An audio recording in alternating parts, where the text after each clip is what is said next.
29 जून 2026 वार सोमवार. बघा, अत्यंत महत्त्वाचा आणि सर्वात मोठा दिवस. आपण स्त्रिया ज्या दिवसाची आतुरतेने वाट बघत असतो. सगळ्यांनाच माहिती आहे की उद्या सोमवारी वटपौर्णिमा आलेली आहे. बघा, वर्षभरात येणाऱ्या 12 पौर्णिमांपैकी काही पौर्णिमा ह्या खूप महत्त्वाच्या आणि प्रभावी मानल्या जातात. त्यापैकीच वटपौर्णिमा ही तिथी प्रत्येक सौभाग्यवती स्त्रीसाठी, पतीच्या दीर्घायुष्यासाठी, घरात सुख समृद्धी ऐश्वर्याची प्राप्ती होण्यासाठी वटपौर्णिमा तिथी ही अत्यंत महत्त्वपूर्ण तिथी मानली जाते. जेव्हा जेव्हा महत्त्वाची तिथी असते तेव्हा त्या तिथीला महत्त्वाचा वेळ असतो, महत्त्वाचा मुहूर्त असतो, महत्त्वाचा कालावधी असतो. कुठलीही पूजा असेल, कुठलंही शुभ कार्य असेल, आपण सगळ्यात आधी ती पूजा किंवा ते शुभ कार्य करण्याच्या अगोदर एक गोष्ट नक्कीच डोक्यात आणतो की कुठल्या वेळात मी करू, किती वाजता मी हे सुरू करू, नक्की कुठला वेळ शुभ असेल आणि कुठला वेळ हा अशुभ असेल. बघा, आज या व्हिडिओमध्ये मी तुम्हाला उद्या असणाऱ्या वटपौर्णिमेची अत्यंत महत्त्वपूर्ण माहिती सांगणार आहे.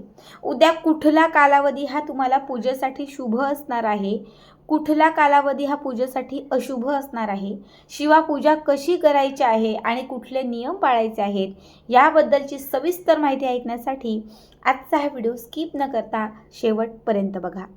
सगळ्यात पहिली गोष्ट म्हणजे उद्या खूप महत्त्वाची पौर्णिमा आहे. उद्या प्रत्येक महिलेने, प्रत्येक स्त्रीने सकाळी लवकर उठायचं आहे. अंघोळीच्या पाण्यात थोडंसं गोमूत्र गंगाजल घालून अंघोळ करायची आहे. तुमचे घरात जेवढे लोक राहतात, तुमचे पती आहे, तर त्यांच्यासुद्धा अंघोळीच्या पाण्यात थोडंसं गोमूत्र आणि गंगाजल घालायचं आहे. घरात जेवढ्या लोकांनी शुद्ध स्नान केलं त्याचं तितकं फळ तुमच्या संपूर्ण घरामध्ये प्राप्त होईल. संपूर्ण आपल्या घरामध्ये हळदीचं पाणी शिंपडायचं आहे. म्हणजे एका वाटीमध्ये थोडी हळद, थोडंसं त्याच्यामध्ये पाणी, थोडं गंगाजल किंवा थोडंसं गोमूत्र घाला आणि हे तीर्थ तुळशीच्या पाण्याने घरातल्या प्रत्येक कानाकोपऱ्यात शिंपडा. घरात असणारी निगेटिव्हिटी घराच्या बाहेर जाईल आणि घराच्या अवतीभोवती असणारी पूर्ण पॉझिटिव्हिटी आपल्या घराच्या आतमध्ये येईल. बघा, उद्या न चुकता उंबरठ्याला हळदीचं लेपन करा. या ज्या महत्त्वाच्या पौर्णिमेच्या गोष्टी आहेत, पौर्णिमेचं सत्यनारायण असेल, हे सगळं उद्या आपल्याला करायचं आहे. त्यासोबतच बघा, उद्या जी तुम्ही पूजा करणार आहात, जे तुम्ही वटवृक्षाजवळ म्हणजे वडाच्या झाडाजवळ जाणार आहात, त्यासाठी जो सगळ्यात पहिला शुभ मुहूर्त आहे हा 7:45चा आहे. 7:45 ते 8. बघा, 7:45 ते 8 हा जो कालावधी आहे हा अत्यंत शुभ अक्षय मुहूर्त आहे. ज्यांना शक्य असेल त्यांनी त्या वेळामध्ये जा आणि वटवृक्षाची पूजा करा. बऱ्याच वेळा आपल्याला महिलांना सकाळी कामं असतात, मुलांचे टिफिन असतात, घरात नाश्ता असतो, बाकी पण कामं असतात. किती पण लवकर उठलो तरी आवरत नाही. आता त्या प्रत्येक स्त्रीला 7:45ला किंवा 8ला पूजा करणं शक्य असेलच असं नाही. अशा प्रत्येक स्त्रीने 10 ते 12 या 2 तासात पूजा करायची आहे. 10 ते 12 हा जो कालावधी आहे हा पूजा करण्यासाठी अत्यंत महत्त्वाचा कालावधी आहे. 10 ते 12 या 2 तासात जर तुम्ही पूजा केली तर असं म्हटलं जातं, कधीही क्षय न पावणारी तुम्हाला त्याची फळप्राप्ती होईल. तुमच्या मनात असणाऱ्या इच्छांची पूर्तता होईल, पतीला यश प्राप्त होईल, घरामध्ये सुख समृद्धी ऐश्वर यांची प्राप्ती होईल.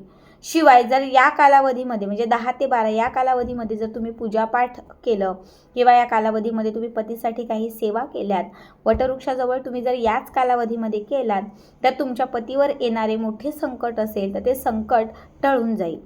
त्यामुळे शक्य असेल तर 12च्या आत पूजा करा.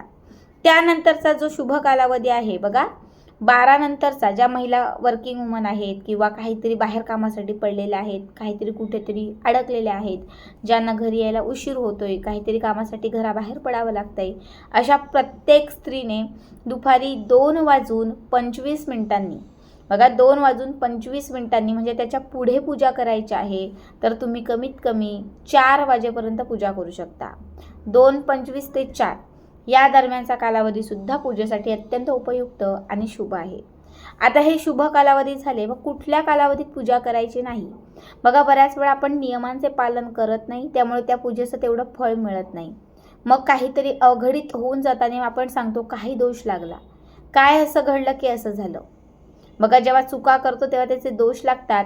त्यासाठी तुम्हाला उद्या राहू कालात चुकूनही पूजा करायची नाही आहे. राहू कालावधी जो आहे हा बरोबर दुपारी 12:10 सुरू होत आहे आणि 1:25 राहू कालावधी आहे. त्यामुळे 12 आणि 1:15 या दरम्यान तुम्हाला चुकूनही पूजा करायची नाही. त्याच्या आधीमध्ये कधी कुठेही करा. फक्त जो कालावधी आता तुम्हाला मी सांगितलेला आहे 12 ते 1:15 म्हणजे 1:15 त्याच्यामध्ये पूजा करायची नाही आहे. शिवाय संध्याकाळी 6 ते 7 हा कालावधी जो आहे हा सुद्धा राहू कालावधी आहे. राहूची छाया या कालावधीमध्ये पडणार आहे. त्यामुळे संध्याकाळी 6 ते 7 या दरम्यान सुद्धा तुम्हाला वडाची पूजा जी आहे तर ती चुकूनही करायची नाही आहे. जेव्हा तुम्ही वडाच्या झाडाला धागा गुंडाळत असाल, त्याची पूजा करत असाल, तेव्हा पूर्ण तन मन एकनिष्ठ करायचं आहे आणि आपल्या पतीच्या दीर्घायुष्यासाठी प्रार्थना करायची आहे. बऱ्याच वेळा पूजापाठ करतो पण मनात खूप विचार असतात. वडाचं पूजन करायला जातो पण घरी काय झालं असेल, मुलं आली असतील का, असे अनेक प्रश्न आपल्या मनामध्ये असतात. तर ते प्रश्न कुठेतरी तुम्हाला लांब ठेवायचे आहेत. एकही मनामध्ये प्रश्न येऊ द्यायचा नाही आहे. अजिबात मन विचलित होऊ द्यायचं नाही आहे.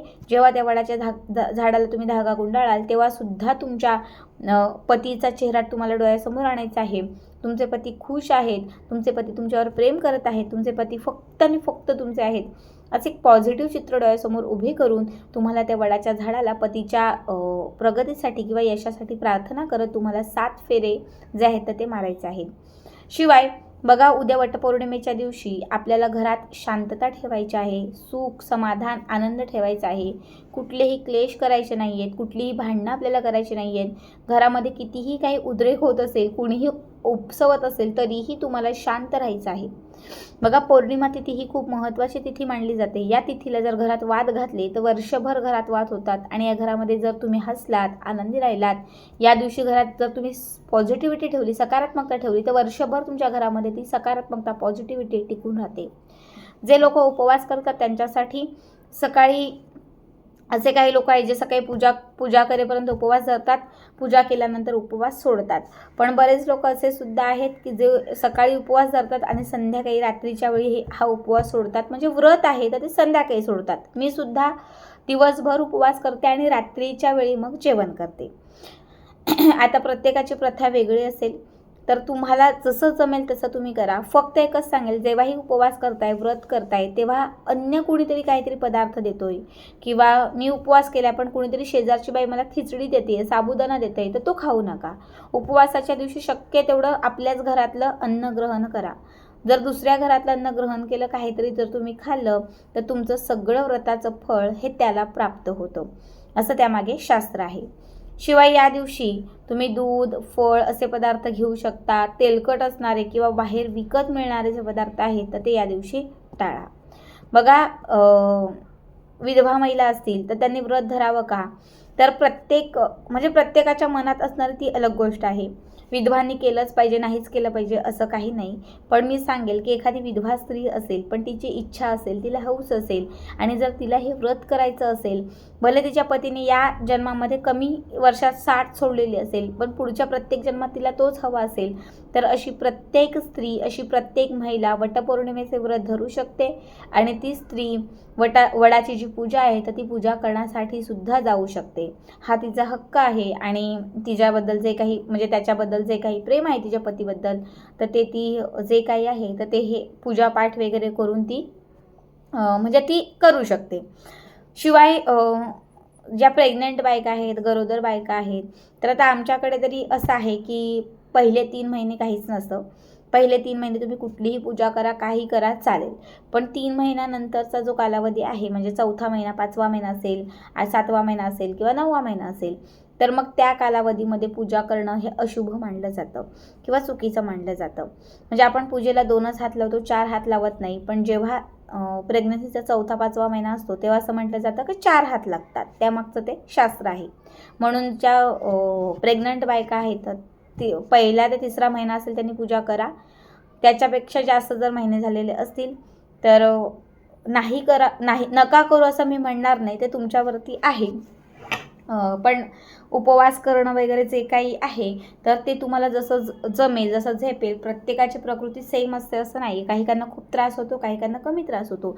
तुम्हाला खूप त्रास होत असेल तर अजिबात उपवास धरू नका. त्रास थोडासा कमी असेल, तुम्ही करू शकताय. तुम्हाला वाटते की मी करू शकते, फ्रूट्स खाऊ शकते, तर तुम्ही तसं करू शकता.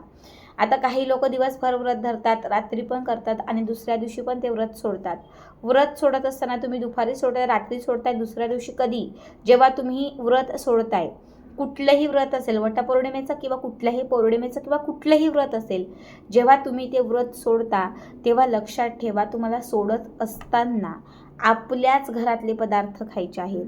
शक्यतो कुठलंही व्रत सोडत असताना पोळी खाऊन, म्हणजे भाकरी किंवा पोळी खाऊन ते सोडावं.